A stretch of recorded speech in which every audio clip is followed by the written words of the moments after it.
Welcome to Long Thoughts with Blue, a podcast dedicated to creators and their stories. Your host, Blue, asks creative folks to share their lives and goals. Stay a while and listen. I'm making healthier choices and recognizing too, how to avoid burnout, which is especially big for, artists who also have their foot in activism. Like, you have to pay really good attention to yourself and your needs and recognize when to tap out and know that, like, any time you step out of the fight, there's still one to be had. Like, when you get back into the ring, it's just as pretty much bad as it was when you left. It's very rare for it to get worse. But it's been hard, and I'm not saying that I did it right the entire time. It's just a strange, the world is getting stranger, but we have social media to kind of like allow ourselves platforms that we didn't have before, and so we're able to, put information out there and get a lot of things happening at once. And the same can go with, promoting my own self, my business. While we're on the subject of that, I don't mean to interrupt. Where is your online presence so I can hammer it all over the internet? I'm leaving Facebook pretty soon. I'm just really, really fed up with the ways in which they use their advertising in oppressive ways or allow oppressive forces to use their advertising. So I'm going to eventually just jump ship there. But I'm on Twitter more than anywhere else anyway. And that's where it's funny because I kind of have like I don't want to say a double life, but my Facebook was always used to kind of like maintain relationships with all of my family members and friends across the country. And then Twitter was just used, for me to kind of like be an asshole and drag people, who needed to be dragged like a little bit and to do a lot more of like the socio-political commentary, like in a more up-to-date way, as a kind of like barrage with all these articles. Twitter kind of allows you to just sort of weed through a whole bunch of information at once because it's only 140 characters. Well, now it's 280. But, that's where I get my news. That's where I get the news quicker than the news can give it out. So it's been a time. But, there's RachelMcKibbens.com, which is my website. It's got a lot of writing exercises, and it's a funky website. And it's perhaps the coolest looking website I've ever seen. Just going to throw that out there. It's very overstimulating. That's a word for it. Sure, but it definitely shares the same kind of character that I think I have in person, and I have a privatized Instagram for personal reasons. I have to keep it private, just due to ridiculous family crap. But I'm gonna just keep most of my my voice there, and then of course in the writing and I do and the work that I do in helping to promote and support and uplift other voices who are not ordinarily a part of the cultural narrative, and see what kind of trouble we can cause the time we have left on this planet. Right. I wasn't going to say this in the show, but I'm going to say it anyway. You are perhaps the only poet that I went to interview that I looked to my other half and said, I might not be ready for this. And she said, what do you mean? I said, Rachel is intimidating as hell, but in the best kind of way. I appreciate that. I love when, I'm here for that. And Amber, my other half, is ferocious in the best way, and strong and scary, and is way stronger than I am, and is therefore the sexiest thing on earth. Alpha bitches are... That's a great word for Amber is. Amber is... Yeah, alpha bitches. She, like, when men get upset, even when I get upset, we just explode, and then it's over. Amber gets upset, and somewhere in the distance, mountains exploded. Like, each time she got upset, there's a valley now where there was a mountain before. And our new rage planet is formed in the Milky Way. Right. And it occurred to me that you and Amber share a great deal of traits, but you grew up perhaps rougher than she did. And if there were girls that were not sure they were capable of being alpha bitches, do you have any advice for them?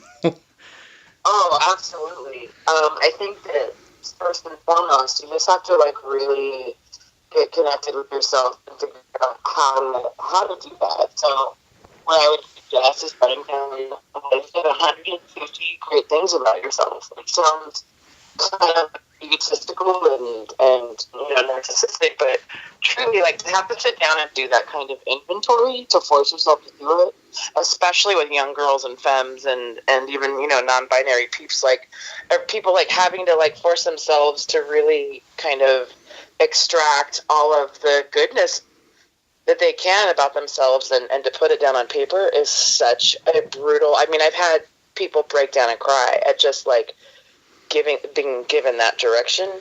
But when you do that, I mean, you probably might. I can't finish 150, no way. But I think that it's just really important for us to sort of remember to marvel at ourselves and to seek joy and to recognize our power. And I'm not saying that I it took me almost 40 years to really get to that level. If I was younger, I would have wished that I had just someone constantly asking me questions, asking how I was, and just supplying a kind of empathetic ear to me. I grew up in an extremely violent household, and I thought that girlhood was synonymous with victimhood, and I thought that all it meant in the world was that I was going to be dead by the time I was 25. And if I had just understood, just like in my young body, like how, if I had just recognized, like, that I had agency and that I could say no.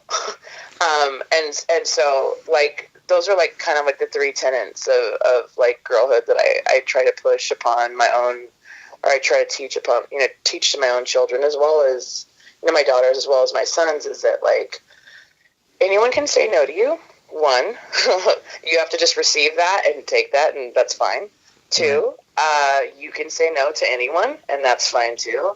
And three, always be paying good attention to how you are capable of hurting someone, and vice versa, and recognizing always, like at all times, having an awareness when it comes to who in the room, if there's anyone in the room with you, is considered by someone else in the room to be beneath you, and how can you pull them up alongside yourself? Like, and my kids are really awesome in that way. Like they're advocates for other students in the classroom that they see get picked on or any of that. But like, just I think treating yourself like someone actually capable of amazing shit is important, and figuring out ways to like be able to actually actively do that kind of work. I think so many of us have sort of like resigned to becoming just another number in these like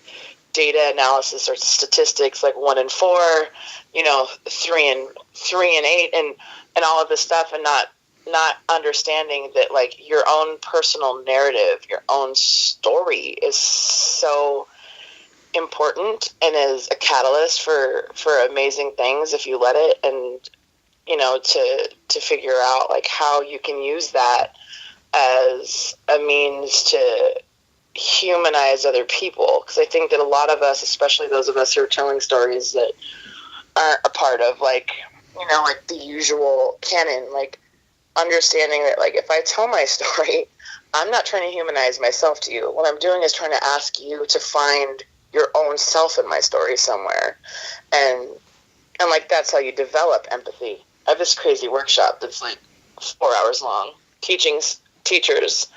It's like a workshop that helps teachers like figure out how to teach empathy to their younger students, and it has just a lot of that, like just learning how to listen to a story, and then how to find yourself in the story. It's so important. And do you have a link for that workshop? I'd love to focus on that on the show. I mean, I don't. I just, when people write me and ask, like, what do you offer? And I'm like, well, I also have another one that's like through the Outlast project, which is a still ongoing project. I thought it was going to be 1 year. Now it's 3. But it's, it's a like an interactive craft and one-woman show that invites fellow survivors of sexual assault. It's to design these amazing like little. They create these monuments to their grief or to the moment that they survived, and very similar to roadside shrines. But they're to, sort of like catalog like this, monumental event that shaped them in some way, and to recognize that like this is a moment that happened to me, and I'm going to make it a tangible monument of my grief. And then I'm going to give it to you, this crazy Mexican witch lady, and she's going to plant it somewhere in a forest or alongside the road. And again, like, just ask that the story is out there in the world instead of, again, just being kind of like, absorbed into the statistics, but instead, like, this is my voice, this is the part I want to say. So it's been really exciting. But yeah, I have I have empathy workshops, I have writing workshops, I have a workshop about the gray areas, or the gray area myth about consent, lots of stuff. And it's all, it's not like I'm in no way like academically trained or anything, but these are just things that like personally, like I have lived through and like figured out how to kind of like navigate in my own way. And it seems to be really helpful to people, and especially those in college who are just, they're out of the nest and they're trying to get their footing in the real world, and the real world is a fucking monster. Like, what are you, what? And we the just real throw them world out is there, not like "God." school. Yeah. Right, like from high school to like hell. 3, 2, 1, What? snap, right? Right. We call that moment like, graduation day, right? Yeah, absolutely. Terrifying. It's terrifying, and I was homeless after I graduated. In fact, I was homeless as I was graduating. Oh. And I had a 1-year-old baby on my hip at my graduation. So like, I wish, again, I'm like, no one, everyone just thought, yet again, here's another Latina girl who got pregnant in high school. Here's another teenage mom, right? Right, is going to be a dropout and amount to nothing. And so instead of like just asking me what I wanted, they had already decided what I was going to be. And I think that that's why it was just such a rough time those first 5 years. And I wound up in an abusive relationship, and I was just a shell of a human being. Like, I just didn't think I mattered in the world. And so, I'd give anything to just know now, of course. We all are like that, of course. Right, to be that age with everything you know now, yeah. Oh, yeah, because I was angry, and I was sad, and I was bright. I was a smart person. I just didn't, understand really, truly how to language things. And I think that, in this particular day and age, to have so much access to so many articles and, all these amazing thesis papers and I've subscribed to all these like scholarly websites, and I just read papers and all of it. It's like I go to college. Twitter is definitely college. Facebook has been college, thanks to the amazing, particularly like women and femmes who've been supremely patient. My mother, who is one of the strongest women I know, has been telling me this statement since I was a little kid. She said, college is a place to get an education. It's not the only place, and it's not necessarily the best place. Absolutely. Like, you learn a lot of... it's an important study, I guess, for some, but it's actually not for everybody. And you don't... Yeah, it's like, just because you went there doesn't make you a genius or some kind of, intellectual. All it means is, like, you memorize some passages of a book. Like, if you really went in there and took away some stuff that, you managed to fit in your own ideologies into it, if you're able to, like, find yourself through it, excellent. But I've seen a lot of people get really, like, chewed up and spit out after academia.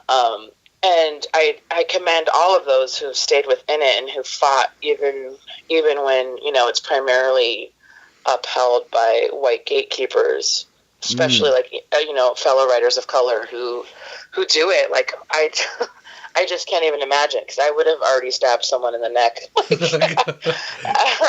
It's funny. I almost introduced you as the crazy Mexican witch lady. I really did. I'm going, no, I don't know Rachel that well. She might get mad at me. She is fire with a face. Damn. You are something else. Thank you. Speaking of that, do you have a volcanic poem you read for us? Oh, sure. Volcanic for sure. Is there a time? How much time do we have? As much as you want. If you're here, I'm here. Never that long, but yeah, I definitely have one. So, as I was talking earlier, I grew up in an extremely violent household, and I was raised by my dad. My brother and I were, and he was just an abusive alcoholic. I was taking full-blown punches to the face by the time I was in Sunday school, and it was either that or live in a foster home or live with my mother, who was schizophrenic. So, the concept of choice has always been kind of bizarre to me, because often it was a rock and a hard place. But it's been quite a struggle, because I have a new book out that's pretty much all about growing up with the ghost of my mother sort of always hovering above my shoulder, and how lineage, kind of like allows yourself to remain haunted. My son was born, in a very traumatic way. I was 17. I gave birth to him by myself, unassisted. Oh. And sometimes I think about, like, wow, I wonder if his coming into the world had anything to do with the fact that, he too has schizophrenia. I think that even though, like, he had a higher chance of having it due to, it being in my family. I have uncles with schizophrenia. Definitely induces it for many people, and sometimes you can just have it and it's like lying dormant in you.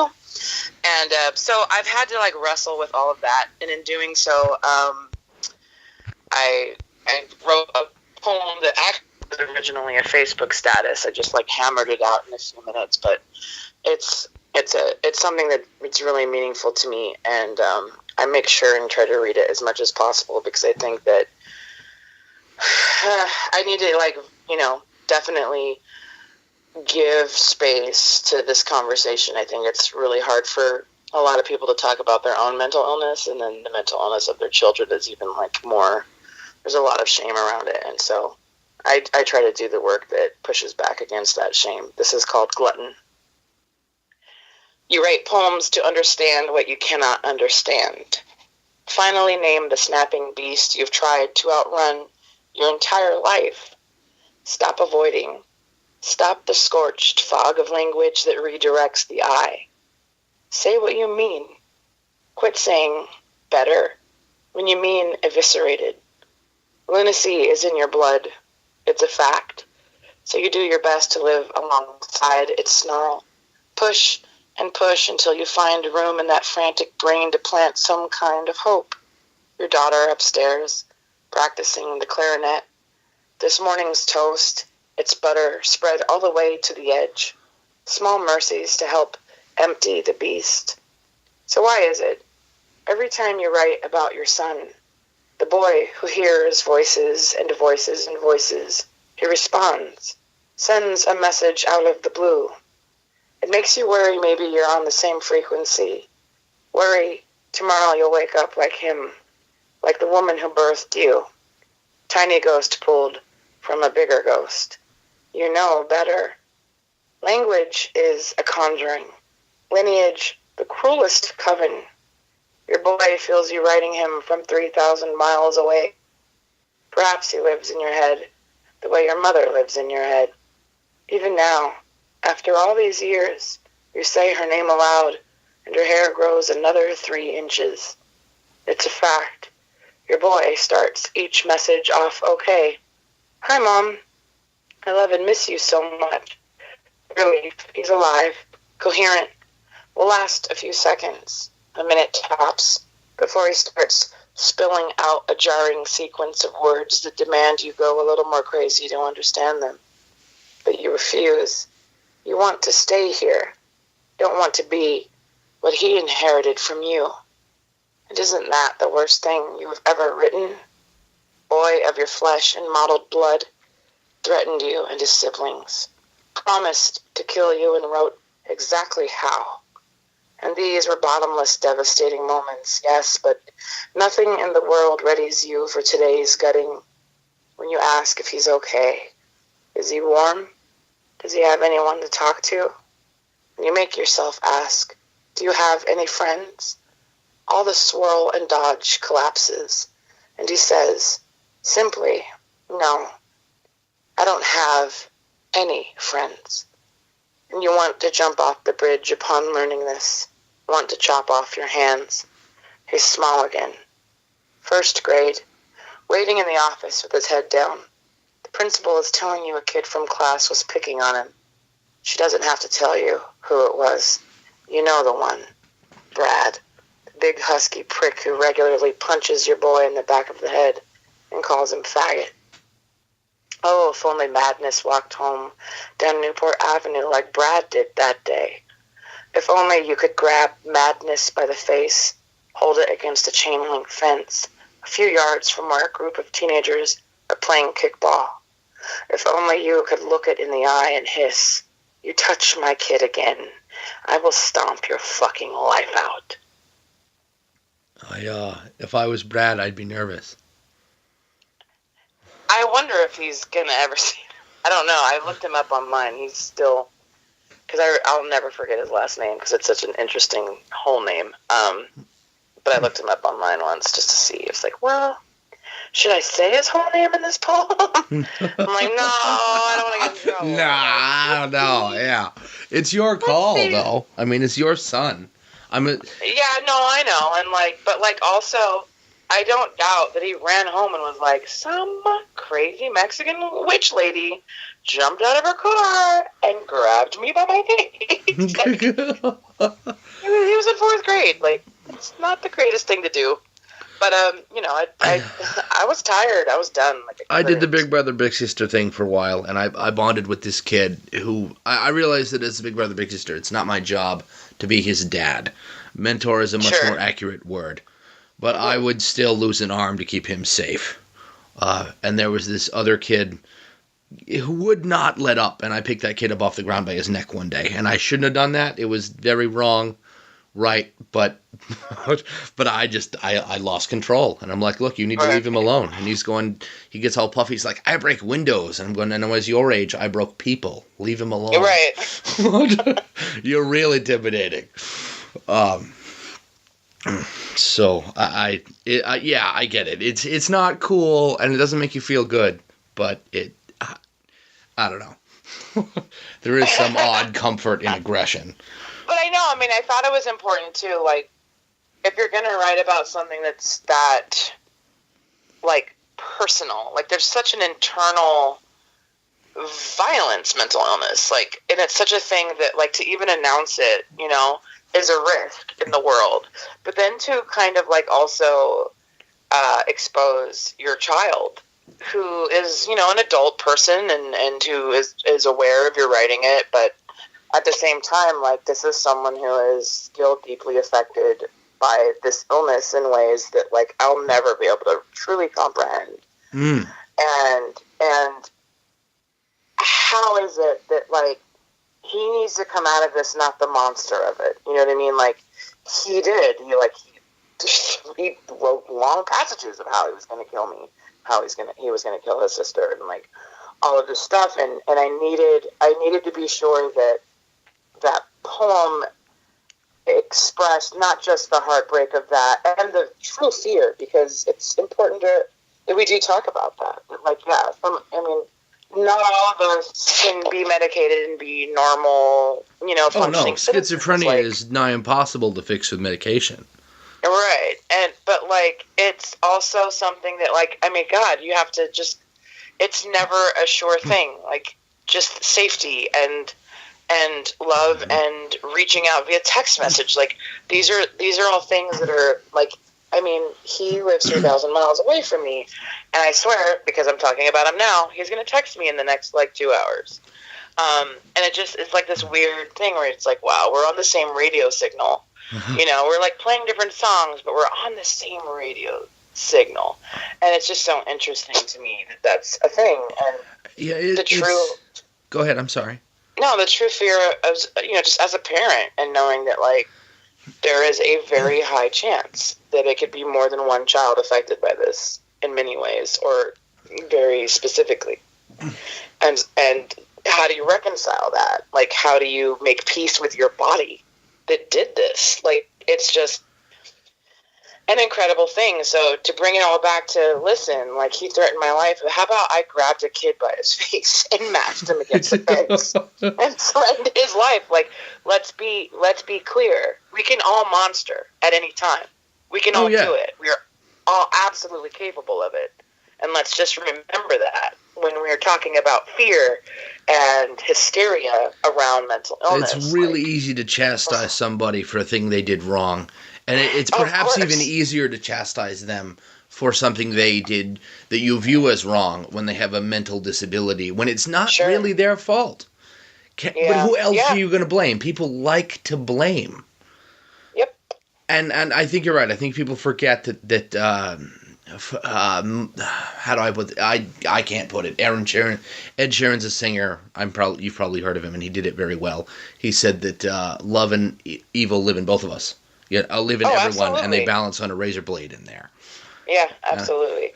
And I think that people are just unwilling to truly see that in themselves or to acknowledge it openly in ways that would humanize us all so quickly if we could just have this conversation, explain how we benefit, like, say how someone benefits from white supremacy and rape culture, how someone benefits, you know, from xenophobia and from Islamophobia, and truly recognizing that, having hard, difficult, you know, extremely uncomfortable conversations about it, pushing yourself beyond the shame of the acknowledgement, and instead, like, this sharpened awareness that comes from recognition. Like, it's just so important. And you know, my poetry, I work really hard to make sure that I kind of, like, have that balance. Like, you know, like, I think that the average person who's going to read specifically my poetry is going to recognize that there's a lot at stake there. But it's not me just reading, like, well, here's what's at stake. Like, I'm asking you, like, what are you going to do about it?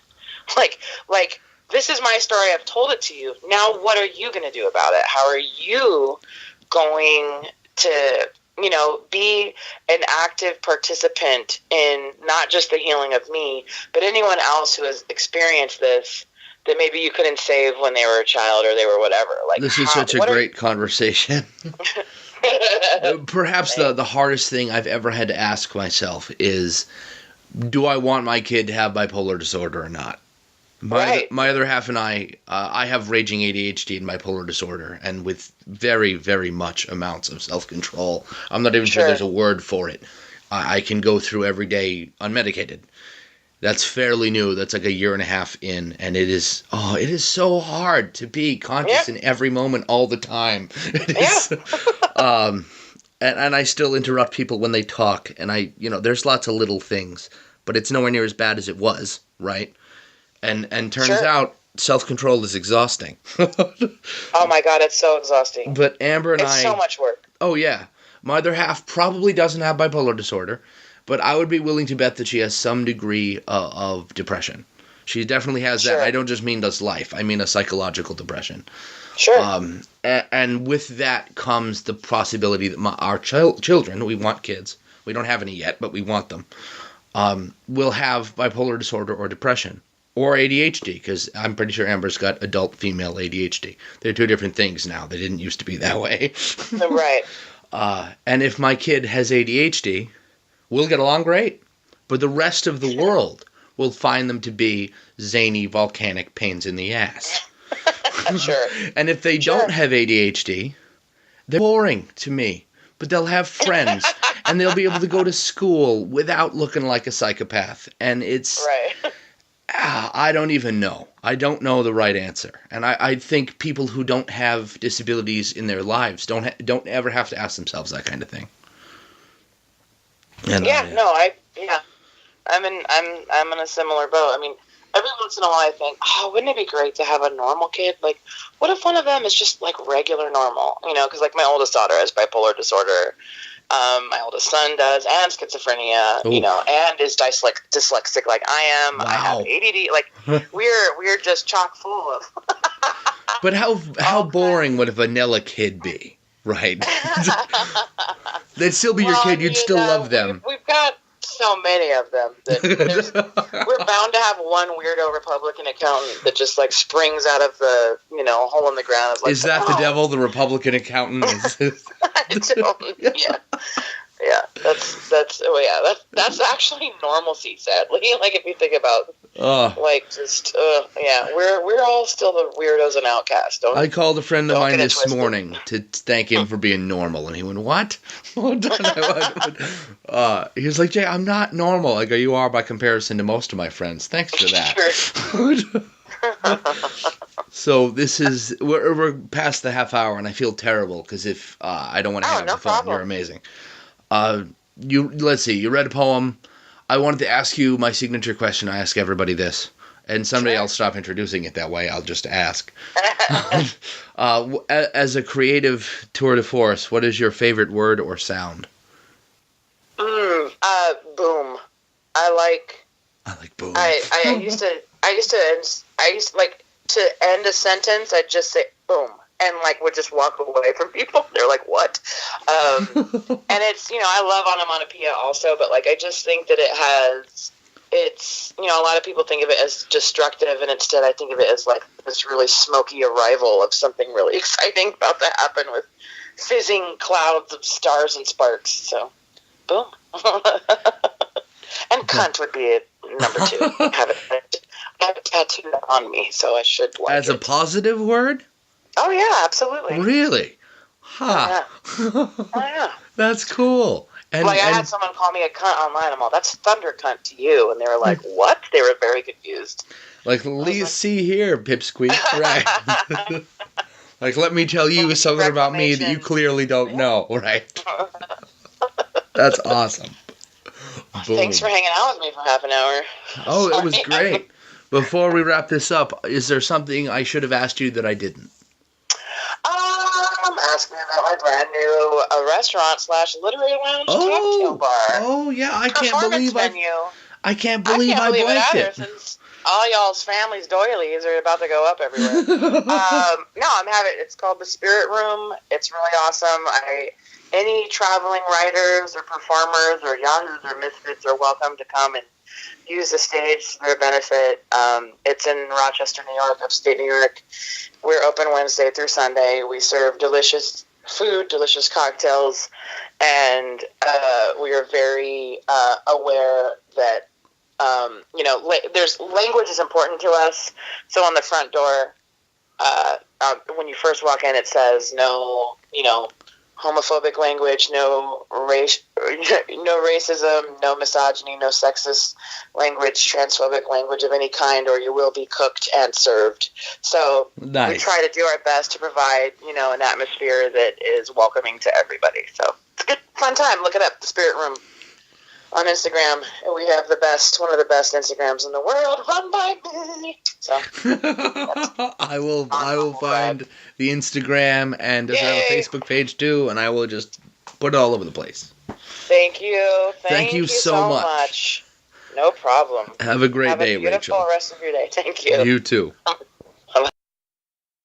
You've been listening to Long Thoughts with Baloo. Do you create? Know someone who does? Have ideas or feedback? Contact Baloo at radiobaloo@gmail.com. That's RADIOBALOO @gmail.com.